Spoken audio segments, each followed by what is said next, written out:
بسم اللہ الرحمن الرحیم۔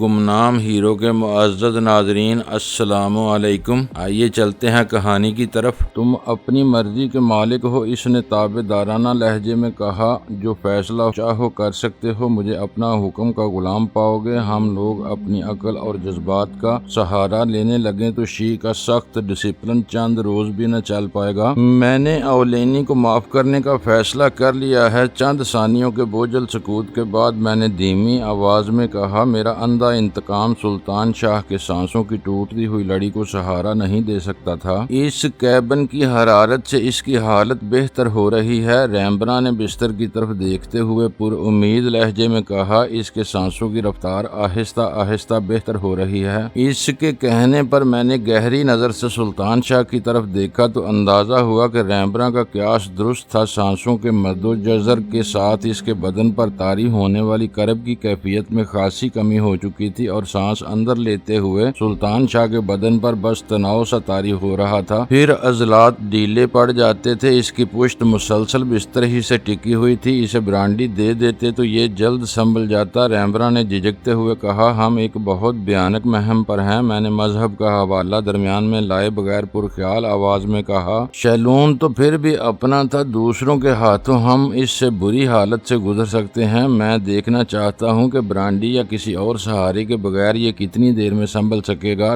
لاؤ ایک گلاس مجھے دے دو۔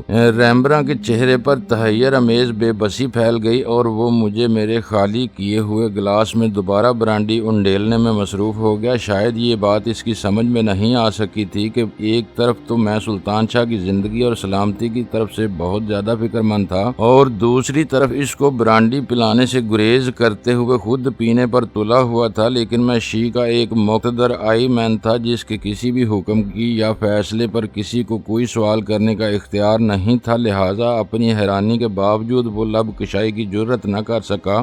وہ برانڈی بہت عمدہ تھی۔ اضطرار کے عالم میں نے اس کا پہلا گلاس پانی کی طرح خالی کیا تو اس کا اثر محسوس کیے بغیر نہ رہ سکا تھا، اس لیے اس مرتبہ میں نے احتیاط برقرار رکھی تھی۔ ریمبرا گلاس میں میرے نزدیک ارتپائی پر رکھ کر کسی پشتی غلام کی طرح سینے پر ہاتھ باندھ کر ادب سے ایک کونے میں جا کھڑا ہوا تھا۔ وہ پانچوں کہاں ہیں؟ میں نے سگریٹ سلگا کر گلاس سے اپنے لب تر کرتے ہوئے سوال کیا۔ راہداری میں تمہارے حکم کے منتظر ہیں، مؤدبانہ آواز میں جواب ملا۔ وہ اپنی اپنی جگہوں پر واپس جائیں، پہلے کیبن سے اپنا اسلحہ بھی لے لیں۔ اس گن بوٹ کا ریڈیو آفیسر کون ہے؟ اولینی ہی ہے سر۔ اس کی آواز میں معذرت امیز مایوسی امڑ آئی۔ اسے بتا دو کہ وہ میرے اگلے احکام تک گن بوٹ سے نہ کسی ریڈیائی پیغام کا جواب دیا جائے گا، نہ از خود کسی سے رابطہ قائم کرنے کی کوشش کی جائے گی۔ میں نے اس کے لہجے کا اثر لیے بغیر برجستہ حکم دیا، اس ہدایت پر بہت رازدارانہ سختی کے ساتھ عمل ہوگا۔ اسی کے ساتھ میں سمندر میں گن بوٹ کی موجودہ پوزیشن اور منزل سے اس کا فاصلہ بھی جاننا چاہوں گا۔ وہ اپنے سر کو ہلکا سا خم دیتے ہوئے پھرتی کے ساتھ کیبن سے باہر چلا گیا۔ میں نے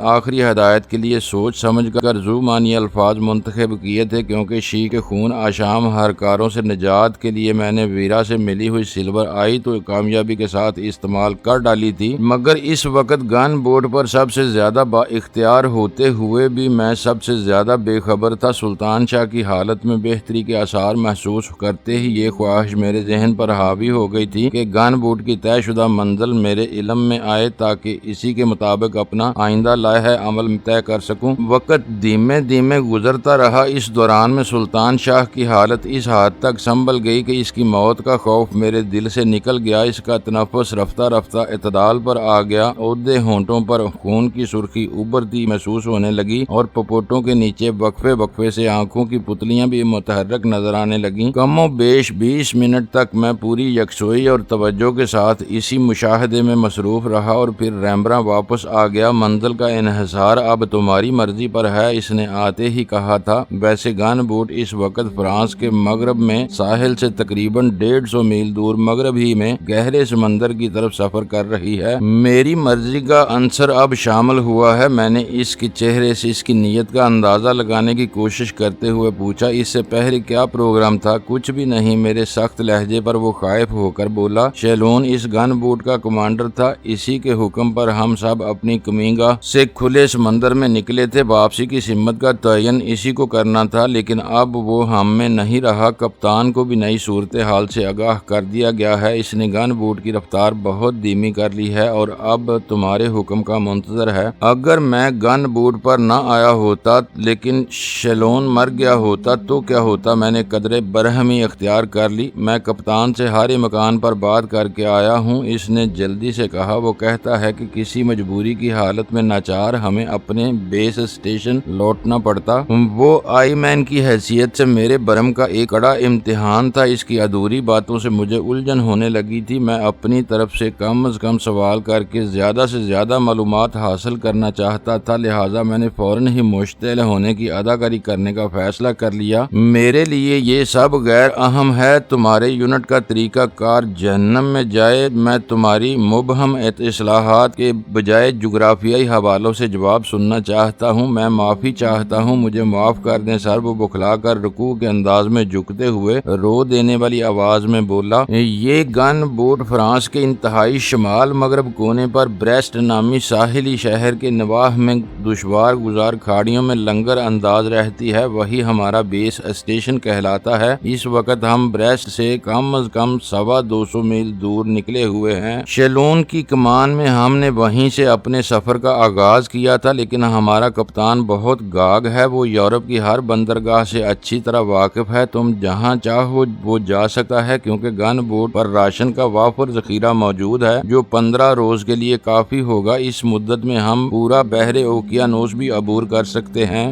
بریسٹ کی خفیہ کھاڑیوں میں چھپے رہنا اور بات ہے، یورپ کی دوسری بندرگاہوں میں یہ گن بوٹ فوری طور پر پکڑ لی جائے گی۔ میں خود کلامی کے انداز میں بولا، تفصیل جانچ پڑتال کے بغیر کوئی اسے گن بوٹ ثابت نہیں کر سکتا۔ چند ثانیوں کے سکوت کے بعد ریمبرا نے دھیمی آواز میں کہا، ہماری بوٹ لی ہاروے کی بندرگاہ پر ایک پرائیویٹ سیاحتی بوٹ کے طور پر رجسٹرڈ ہے اور ہمارے پاس موجود ہتھیاروں کی باقاعدہ قانونی کاغذات ہیں۔ گن اور اس کے بارودی گولے غیر قانونی ہیں، مگر وہ آہنی خول میں اس طرح پوشیدہ رہتے ہیں کہ کوئی ان کا سراغ نہیں لگا سکتا۔ پھر بھی میں پہلے بریسٹ پہنچنا چاہوں گا، میں نے نئی سگریٹ سلگاتے ہوئے کہا، لیکن اس بارے میں ریڈیو پر کسی کو کچھ بھی نہیں بتایا جائے گا۔ میں اچانک وہاں پہنچوں گا۔ ریڈیو رابطے کی ممانعت کی جا چکی ہے۔ اگر کہیں سے ہمارے لیے کوئی پیغام آیا تو اولینی جواب رابطے کے بجائے براہ راست تم سے رجوع کرے گا۔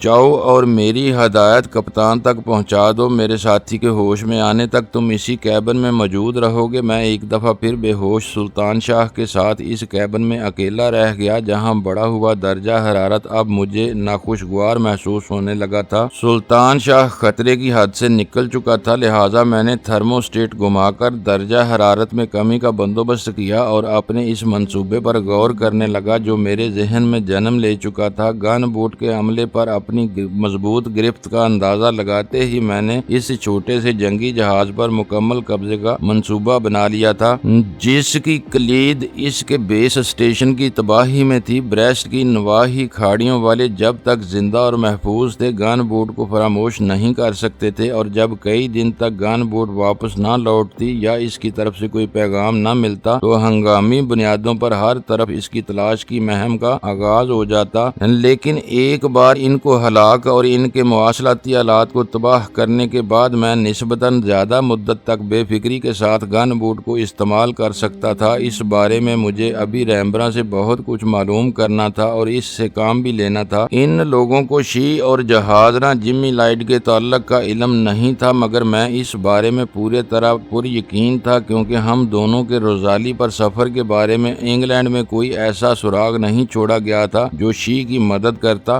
ویرا نے ایک مبہم پروگرام کے تحت ہمیں اسٹیورٹ لائٹ کے حوالے کیا اور اس نے ہمیں روزالی پر پہنچا دیا۔ وہ دونوں ہی ایسے سخت جان اور ضدی تھے کہ شی والے کسی طرح ان تک رسائی حاصل بھی کر لیتے تو انہیں ذبح کرنے کے باوجود ان کی زبانیں نہیں کھلوا سکتے تھے۔ روزالی پر گن بوٹ کے چھاپے سے یہ بات پایا ثبوت کو پہنچ گئی تھی کہ روزالی کے کپتان ڈیوڈ کارٹرل کے کیبن میں لگی ہوئی جمی لائٹ کی تصویر میں پوشیدہ ٹرانسمیٹر کے ذریعے اس کیبن میں ہونے والی ہر بات کہیں سنی جا رہی تھی اور اسی ذریعے سے روزالی پر ہمارے فرار کا راز فاش ہوا۔ مجھے ریمبرا کو کسی شبہے کا موقع دیے بغیر اس سے حر کرنا تھا کہ شیلون کو روزالی کی تباہی اور اس پر موجود 2 افراد کو قید کرنے کرنے کا حکم اوپر سے ملا تھا یا ان لوگوں کو ڈیوڈ کارٹرل کے کیبن میں ہونے والی گفتگو کا بھی علم تھا؟ جمی لائٹ کی دوہری زندگی کے باعث یہ امکان کم ہی تھا کہ اس کی تصویر والے ٹرانسمیٹر کا تعلق گن بوٹ یا بریسٹ کے بیس اسٹیشن کے مواصلاتی نظام سے رہا ہو، مگر یہ معلوم ہونا ضروری تھا کہ گن بوٹ کس کے اما پر اشتباہ کن مہم پر روانہ ہوئی تھی۔ اگر حالات اجازت دیتے تو بریسٹ سے روانگی سے پہلے شیلون کو ہدایت دینے والے پر بھی ہاتھ ڈالا جا سکتا تھا، جو یقیناً شی کا کوئی عام کارندہ نہ ہوتا۔ ریمبراں کی واپسی سے پہلے سلطان شاہ نے ہولے ہولے کراہتے ہوئے آنکھیں کھول دیں اور میں اضطراری انداز میں اپنی جگہ چھوڑ کر اٹھ گیا۔ اس کی کھلی ہوئی آنکھوں میں اس وقت بھی اذیت کے آثار موجود تھے اور آنکھوں کے ڈیلے یوں بے معنی انداز میں گردش کر رہے تھے جیسے انہیں کھلی ہوئی ہونے کے باوجود اسے کچھ نظر نہ آ رہا ہو۔ اوہ خدا! اس نے دبی دبی چیخ کی صورت میں کراہتے ہوئے دونوں ہتھیلیوں سے اپنی کن پٹیاں بھینچ کر آنکھیں موند لیں۔ یہ میں کس عذاب میں پڑ گیا؟ اس کی رندی ہوئی آواز سنتے ہی میں اس کے قریب پہنچ گیا۔ کیا ہوا سلطان شاہ؟ تم اب بہتر ہو اور میرے قریب ہی موجود ہو؟ میں نے اس کی ٹھنڈی پیشانی پر ہاتھ رکھ کر کہا۔ بدن میں خاصی حرارت آ جانے کے باوجود اس وقت تک اس کا جسم بہت ٹھنڈا تھا۔ شکر ہے کہ تمہاری صورت نہیں دیکھ سکا، مگر آواز تو سن لی۔ تم خیریت سے ہونا؟ اس کی آواز میں کرب اور مایوسی کے باوجود خوشی کی ایک ہلکی سی رمق پیدا ہو گئی۔ میں نے جلدی سے کیبن کے بند دروازے کی طرف دیکھا۔ ریمبراں اس وقت تک واپس نہیں آیا تھا۔ میں نے دھیمی آواز میں جلدی سے کہا، اب ہم ان کے قیدی نہیں رہے، یہ سب ہماری مرضی کے تابع ہیں۔ مجھے مجبوراً اپنی خفیہ شناخت ظاہر کرنا پڑی اور اب میں ان کا آئی مین ہوں۔ میں نے دیدہ دانستہ وہ الفاظ استعمال کیے تھے تاکہ کوئی سن لے تو مجھ پر شبہ نہ کر سکے۔ مبارک ہو، تم آئی مین بن گئے، مگر میں شاید اندھا ہو گیا ہوں۔ وہ بستر پر اپنی گردن جھٹکتے ہوئے بولا۔ اس کی آنکھیں بدستور بند تھیں۔ ڈرو نہیں، آنکھیں کھولو، میں نے اسے دلاسا دیتے ہوئے کہا۔ تم کافی دیر تک نقطہ انجماد سے بھی بہت کم درجہ حرارت پر رہے ہو۔ اس سرد شاک سے تمہارے عضلات متاثر ہوئے ہیں، بینائی زائل نہیں ہو سکتی۔ میرے لیے وہ بڑے روح فرسا اور صبر آزما لمحات تھے۔ میں زبان سے اسے تسلی دے رہا تھا لیکن دل ہی دل میں اس کی حالت پر کوڑ رہا تھا اور بے بس تھا، کیونکہ عملاً اس کے لیے کھلے سمندر میں کچھ نہیں کر سکتا تھا۔ دھند، تاریکی اور روشن دھبے ناچ رہے ہیں، کچھ نظر نہیں آتا۔ اس کی مایوسانہ آواز ابھری۔ میری ہدایت پر وہ بڑی تیزی کے ساتھ پلکیں جھپکاتے ہوئے سر اور آنکھوں کو بےتابانہ مختصر سمتوں میں گھما رہا تھا۔ ٹھہرو! وہ اچانک چیخ پڑا اور نظریں ایک جگہ ٹھہرا لیں۔ دھند چھٹ رہی ہے، کچھ واضح ہونے لگا ہے۔ شاید تم درست کہہ رہے تھے، میں اندھا نہیں ہوا ہوں۔ میں بستر سے اٹھ کر اس کے سرہانے جا کھڑا ہوا۔ بصارت کا تعلق آنکھوں سے تھا۔ اس وقت سلطان شاہ نے کسی اندھے کی طرح یوں فضا میں ہاتھ چلانا شروع کر دیے جیسے کسی نادیدہ شے کو پکڑنے کی کوشش کر رہا ہو۔ اس پر کرب کے ساتھ ساتھ امید افزا اضطراب بھی طاری ہو گیا تھا اور یوں محسوس ہو رہا تھا جیسے وہ ہاتھ پیر چلا کر اپنی بصارت کی بحالی کے عمل کو تیز کرنے کی غیر ارادی کوشش کر رہا ہو، اور پھر وہ اچانک ہی بستر سے اٹھ گیا۔ اس کے چہرے پر گزری ہوئی اذیت کی علامات نقش تھیں، مگر آنکھوں میں وہ پورے جوش سے چمک رہی تھیں اور وہ میری ہی طرف دیکھ رہا تھا۔ تیرا شکر ہے میرے مالک کہ میں دیکھ سکتا ہوں۔ اس کے لبوں سے برائی ہوئی آواز نکلی اور اس نے بستر سے اتر کر والہانہ انداز میں مجھ سے لپٹ جانا چاہا، لیکن اس کے قدموں نے اس کے وجود کا سہارا سہارنے سے انکار کر دیا۔ اگر میں لپک کر اسے اپنے بازو کا سہارا نہ دیتا تو وہ یقیناً کسی معذور کی طرح قالین پر ڈھیر ہو گیا ہوتا۔ اسی وقت ریمبراں کے ہولے سے کھنکارنے کی آواز آئی جو اس نے مجھے کیبن میں اپنی موجودگی کا احساس دلانے کے لیے شاید زبردستی پیدا کی تھی۔ یہ زندہ ضرور ہے مگر اس حالت قابل رحم ہے، میں نے سلطان شاہ کو احتیاط سے بستر پر بٹھاتے ہوئے قہر بار لہجے میں ریمبراں سے کہا۔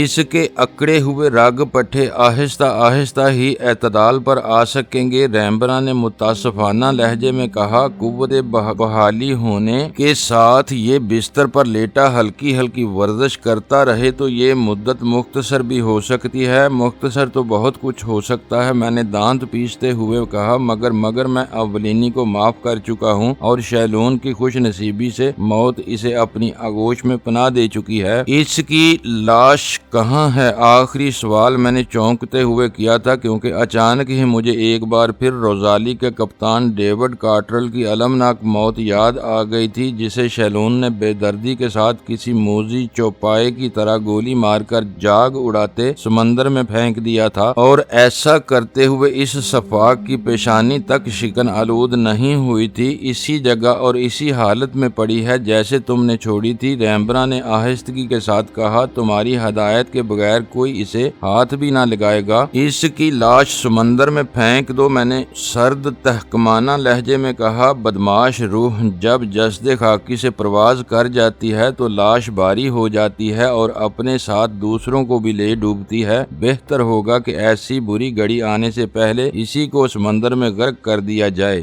غصے کی روانی میں وہ حکم دے گیا اور ریمبرا اس نئے نادر شاہی حکم کی تعمیل کے لیے کیبن سے الٹے قدموں واپس بھی چلا گیا، لیکن اگلے ہی لمحے میرا دل اس فیصلے پر مجھے ملامت کرنے لگا، مردوں کی تذلیل کر کے انتقام لینا کسی بھی طرح مردانگی کے شایان شان نہیں تھا۔ شیلون اگر سنگ دل اور بے حس تھا تو مجھے یہ زیب نہیں دیتا تھا اس کے مر جانے کے بعد میں بھی اس کی طرح کمینگی اختیار کروں، مگر تیر کمان سے نکل چکا تھا۔ میں اس وقت شی کا ایک طاقتور آئی مین بن کر گن بوٹ کے عملے کو کنٹرول کر رہا تھا اور صادر کیے ہوئے فیصلے کو واپس لینا آئی مین کے منصب کے منافی محسوس ہوتا تھا، لہٰذا میں نے ان خیالات کو سگریٹ کے دھوئیں میں تحلیل کرتے ہوئے سلطان شاہ پر اپنی توجہ مرکوز کرنے کا فیصلہ کر لیا۔ اس وقت مجھے سب سے زیادہ خوشی اس بات کی تھی کہ سلطان شاہ سکرات کے عالم سے گزر کر دوبارہ زندگی کی دہلیز پر واپس آ چکا تھا، البتہ اس کے اعصاب اور کویا کی گہرائیوں میں اتری ہوئی برف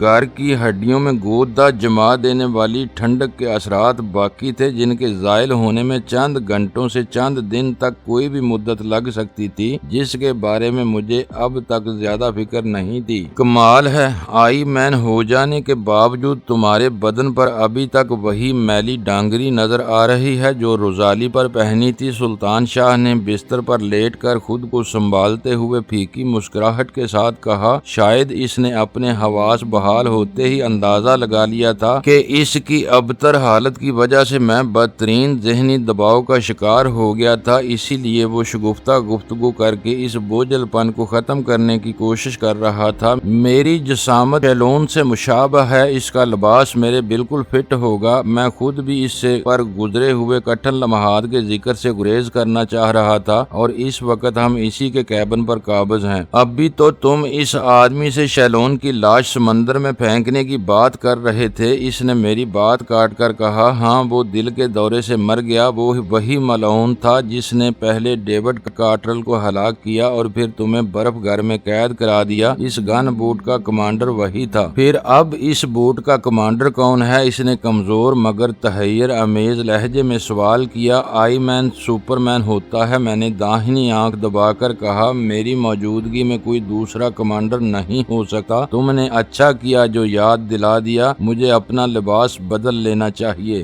بہت پہلے بدل لینا چاہیے تھا، وہ نحیف سی مسکراہٹ کے ساتھ بولا۔ یہ ظاہر عداری کا زمانہ ہے، شان و شوکت کے بغیر بڑے سے بڑا انسان بھی بری طرح نظر انداز کر دیا جاتا ہے۔ میں کیبن کی ایک الماری کی طرف بڑھ گیا جو بادی النظر میں وارڈروب محسوس ہو رہی تھی۔ میں اس میں تہہ کیے ہوئے متعدد مردانہ ملبوسات کے علاوہ ہینگروں پر بہت سے ملبوسات لٹکے ہوئے تھے، جن میں سے کئی اپنی وضع اور تراش خراش کی بنا پر بے آسانی وردی قرار دیے جا سکتے تھے۔ غالباً وہ لوگ گن بوٹ کی آڑ میں کھلے سمندر میں من مانی کارروائیاں کرنے کے عادی تھے اور ایسی کسی بھی مہم پر متعلقہ محکمہ اور محکمے کی سرکاری وردیوں کے استعمال میں دریغ نہیں کرتے۔ میں نے وردیوں کو نظر انداز کرتے ہوئے الماری میں سے اپنے لیے ایک نرم اور گرم لباس منتخب کیا اور کیبن کا دروازہ اندر سے بلٹ کر کے پھرتی کے ساتھ ڈانگری سے نجات حاصل کر لی، کیونکہ میں اس مضحکہ خیز حالت میں ریمبرا کی موجودگی پسند نہیں کرتا تھا۔ اب تم نے اپنا اصل روپ نکالا ہے، سلطان شاہ نے بستر پر پڑے پڑے تعریفی لہجے میں کہا، لیکن یہ تو بتاؤ کہ گن بوٹ پر کنٹرول حاصل کر لینے کے بعد اب تمہارا کیا پروگرام ہے؟ میں نے اسی خفیہ اڈے کی طرف واپس چلنے کے لیے حکم دے دیا ہے جہاں سے یہ گن بوٹ ہماری تلاش کی مہم پر روانہ ہوئی تھی، میں نے اس کے قریب جا کر سرگوشیانہ لہجے میں بتایا۔ اس کی آنکھوں میں حیرت تیر گئی۔ کیا یہ خودکشی کی کوشش نہیں ہوگی؟ ہم بے خبری میں وہاں پہنچیں گے اور اس اڈے کا نام و نشان تک مٹا دیں گے۔ اس جنگی کشتی کی گن سے گرنے والا ایک گولہ ہی اس ٹھکانے کو ختم کر دے گا اور ہم کسی مزاحمت کے بغیر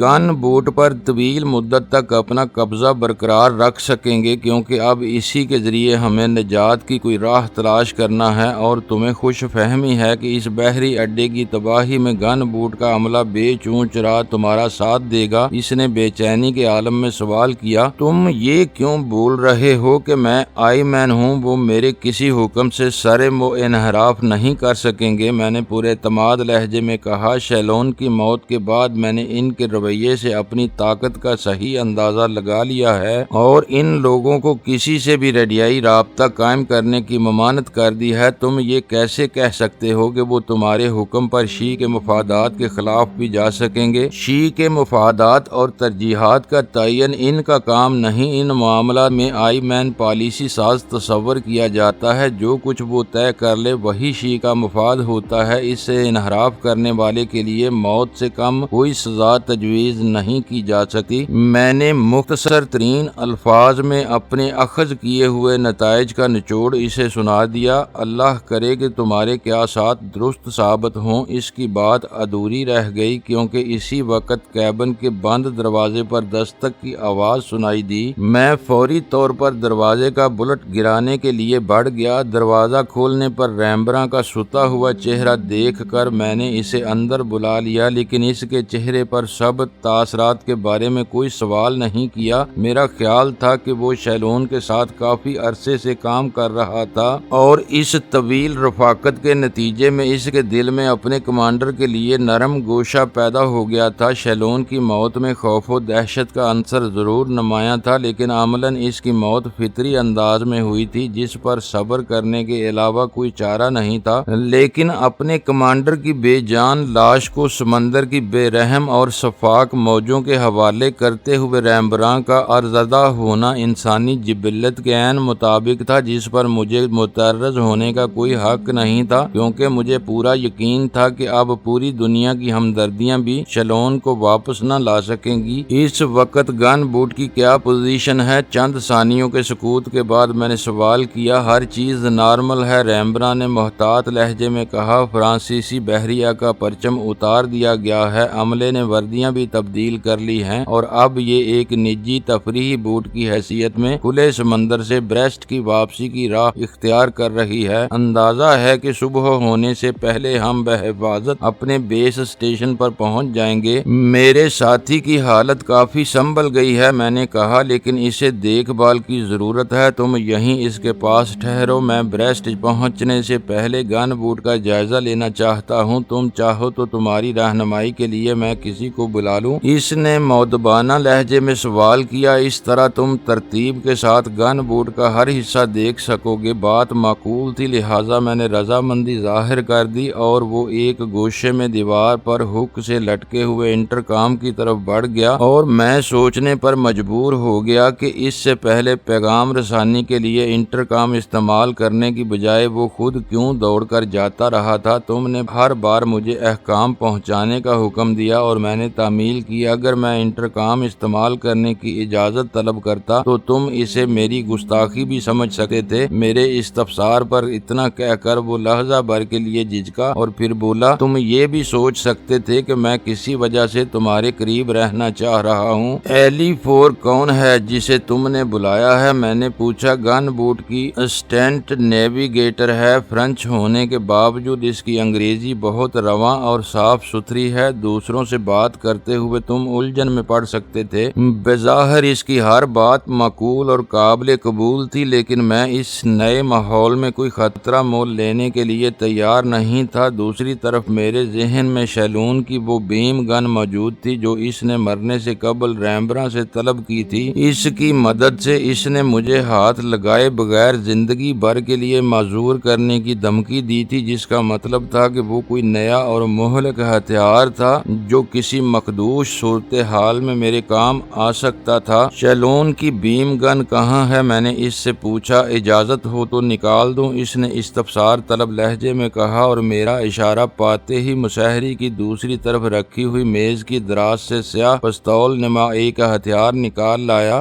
جس کی نال بہت مختصر تھی اور اس کے آخری سرے پر کھلی ہوئی پوری گلائی کے بجائے چھوٹے سوراخ والا ایک نوزل نظر آ رہا تھا۔ وہ ہتھیار اشاریہ 2.2 کے پستول کے برابر ہونے کے باوجود کافی وزنی تھا۔ یہ شیلون کو حال ہی میں ملا تھا۔ وہ کہنے لگا، اس سے خارج ہونے والی لیزر بیم 1 انچ موٹی لوہے کی چادر میں سے بے آسانی گزر جاتی ہے۔ میرے لیے یہ نئی چیز ہے۔ میں نے اپنی علمیت کے اظہار کو غیر ضروری سمجھتے ہوئے فراخ دلی کے ساتھ کہا، اپنی موجودہ مہم کے سلسلے میں کافی عرصے سے اہم شعبوں سے میرا رابطہ ٹوٹا ہوا ہے، ذرا اس کے استعمال پر روشنی تو ڈالو۔ اس کے دستے سے اوپر انگوٹھے کے قریب ایک سرکنے والا سوئچ نصب ہے، اسے نیچے سرکاتے ہی اس ہتھیار کی پاور سپلائی بحال ہو جاتی ہے اور ٹریگر دبانے پر نوزل سے لیزر شعاعیں خارج ہوتی ہیں جو 1 انچ موٹے لوہے میں سوراخ کر دینے کی طاقت رکھتی ہیں، مگر ان شعاعوں کی خاصیت یہ ہے کہ یہ ایک جسم میں سے گزرتے ہی بے جان ہو جاتی ہیں۔ وہ فخریہ لہجے میں لیزر گن کا کارکردگی کی وضاحت کرنے لگا، یعنی لوہے کی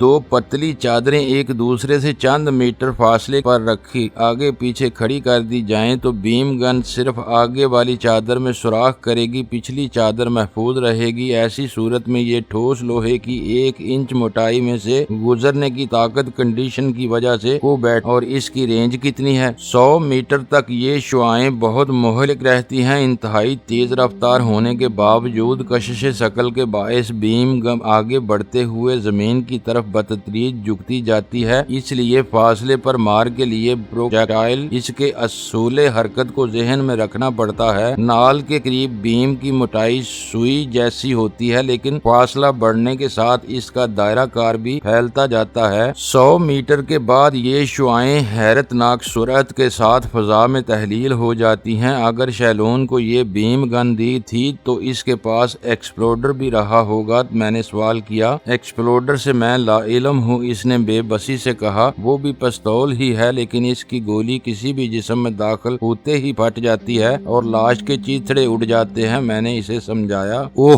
وہ تفہیمی انداز میں بولا، ہم اسے تھرمو بلاسٹ کہتے ہیں۔ وہ تو میرے پاس بھی موجود ہے، وہ شیلون ہی نے مجھے دیا تھا، لیکن ایک کتے پر آزمانے کے سوا آج تک اس کے استعمال کی نوبت نہیں آئی۔ وہ مجھے دے دو، تمہارے پاس اور بھی اسلحہ ہوگا؟ ہمارے پاس کافی ہتھیار ہیں، تھرمو بلاسٹ، فالتو میگزین سمیت میں ابھی اپنے کیبن سے لے آتا ہوں۔ یہ کہہ کر وہ ایک مرتبہ پھر کیبن سے چلا گیا۔ میرا خیال تھا کہ لیزر گن اپنے ساتھ رکھوں گا اور تھرمو بلاسٹ یا ایکسپلوڈر سلطان شاہ کو دے دوں گا، کیونکہ اس وقت ہم بالکل ہی نہتے تھے۔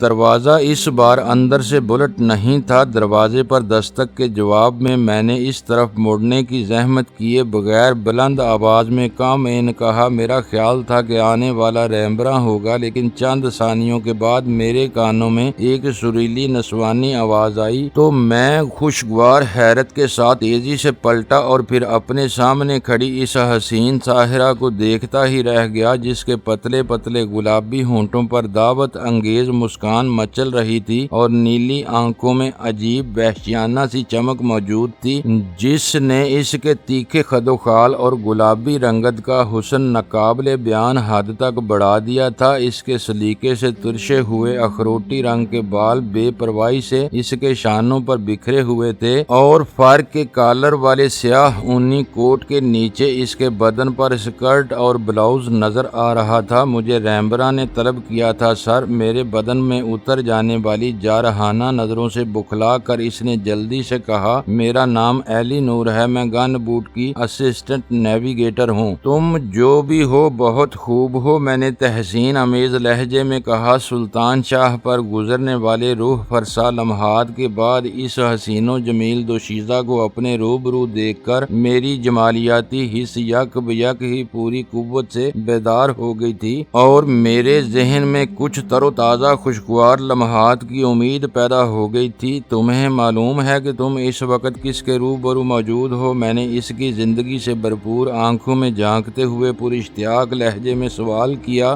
یس سارس نے مستعدی سے جواب دیا۔ اس کے یاقوتی لبوں پر مخصوص مسکان بدستور موجود تھی جو شاید پیدائشی طور پر ہمیشہ سے اس کی ذات کا ایک ناگزیر حصہ تھی۔ سب کو معلوم ہے کہ گن بوٹ پر اس وقت آئی مین کے کنٹرول میں ہے۔ یہ میری خوش نصیبی ہے کہ میں تم سے ہم کلام ہوں۔ معزز ناظرین، لائک کریں، شیئر کریں اور کمنٹس باکس میں پاک آرمی زندہ باد، پاکستان پائندہ باد کا نعرہ ضرور درج کر کے اپنے ملک پر فخر کریں اور پاکستان کی بنیادیں مضبوط کرنے میں اپنا کردار ادا کریں۔ ویڈیو دیکھنے کا شکریہ۔ معزز ناظرین، اپنا خیال رکھیے گا اور ہمارے چینل کا بھی۔ ISI پاک آرمی زندہ باد، پاکستان پائندہ باد۔